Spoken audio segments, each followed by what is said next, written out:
Good morning, everyone, or good afternoon, whenever you guys are watching this. I don't know if you have seen the news yet or not today, but there has been a trending topic going around all over the internet. It's already been picked up by a few media outlets, The Guardian, NPR, Fortune, CNBC, the New York Post. Um, Basically, Elon Musk has offered to completely buy Twitter. I don't know if you're familiar with him buying stake in Twitter. He bought 9.2% of the company and was told that he couldn't buy more than 14.9%. So he has actually offered $43 billion in cash at a certain share price of $54.20 per share. So it says last week Elon Musk became Twitter's largest shareholder. The Tesla and SpaceX CEO was going to join Twitter's board, then he wasn't. Now the world's richest person is offering to buy the company for $43 billion, $54.20 per share, in cash, according to a regulatory filing posted Wednesday. Elon Musk also did tweet out saying that he did make an offer. So there's a lot to unravel and be said about this. One of the main reasons that he wanted to buy Twitter was to promote free speech. I don't know where you guys stand on the political spectrum, but he is for free speech. I invested in Twitter as I believe it is its potential to be the platform for free speech around the globe, and I believe free speech is a social imperative for a functioning democracy, he said. So he's made some other tweets, something about Twitter basically being the town square of the internet, and if you don't have free speech, you don't truly have a free democracy. I'm just reporting on what I'm reading. Like I said, a lot of different media outlets, news outlets has already reported on this. I'm just reporting on it for you guys also. Musk's offer of $54.20 per share is 38% more than the value of Twitter stock the day before his investment was publicly announced, and it's 18.2% higher than Wednesday's closing price. Twitter stock was up more than 2% in early trading Thursday morning. Earlier this week, a Twitter shareholder filed a securities fraud lawsuit against Musk, alleging his late disclosure of his stake in Twitter cost investors money and saved Musk around $143 million. $143 million isn't chump change, and I think if he did anything illegal to save $143 million, I think it would have been completely out of his knowledge of doing so. If he's offering to buy a company for $43 billion and he's worried about saving $143 million, that doesn't make a whole lot of sense to me. Twitter is going crazy on what's going on with Musk. Breaking: Elon Musk offers to buy Twitter. Take it private, Fox News reports. One person says, if you can afford to buy Twitter, you have not paid enough taxes. If you guys don't know, Elon Musk has now paid more taxes than any one man in human history in the United States. I hope to God Elon gets Twitter. I really miss free speech. See, the dude. You have free speech. Private companies can choose what they don't allow. The Constitution allows free speech against the government without prosecution. Not the same thing.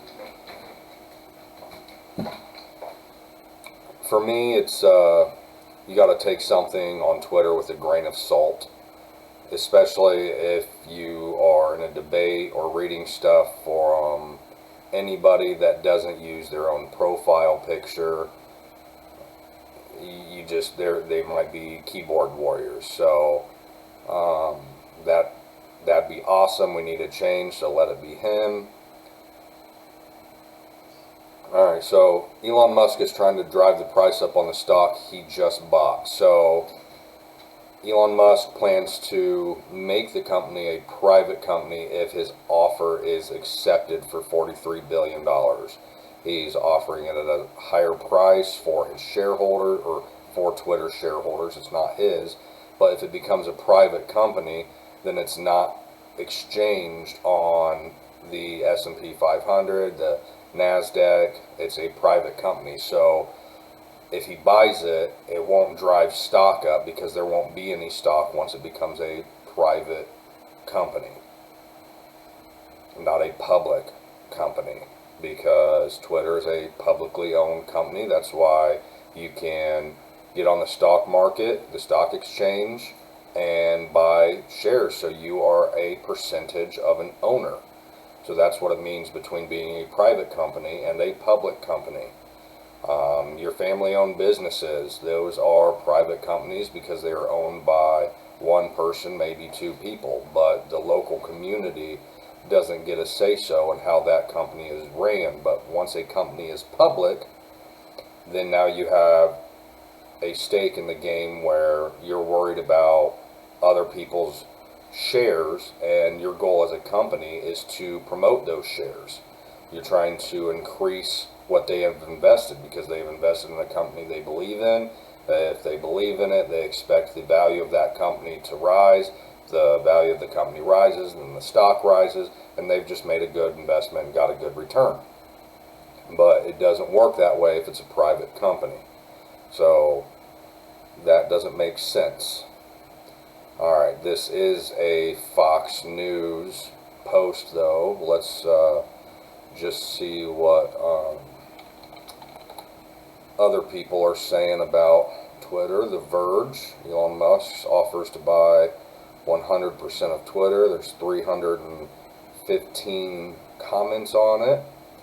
Twitter urges Elon Musk to reinstate Donald Trump's account. Oh, Twitter users, I'm sorry. So, let's see. If he does, I'll burn my Tesla to the ground and never buy anything that's connected to Musk.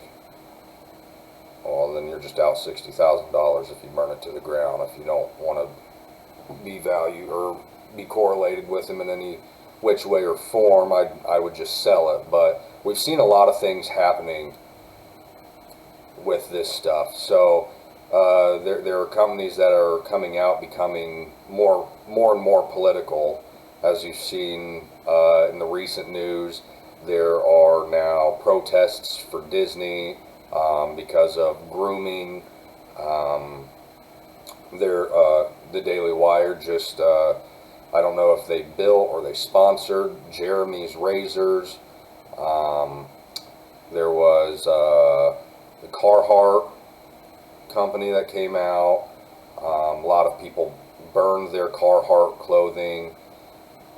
When Coke released a training and someone took a picture of the training saying something along the lines of how to be less white, then people stopped buying Coke products. So when a company does become political, there is either positive or negative effects. It's based on location, the demographics, and population, basically. So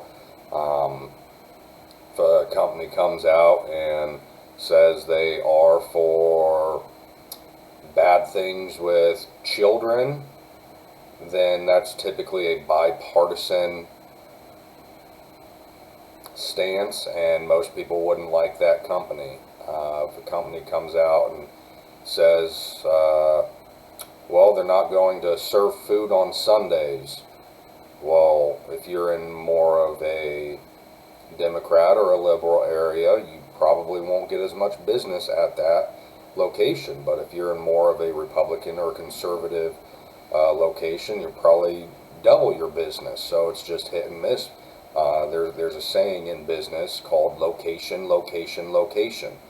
So a location is key to getting a lot of business. take it Trump's Truth Social isn't turning out to be the greatest, most wonderful social media platform in the history of all platforms.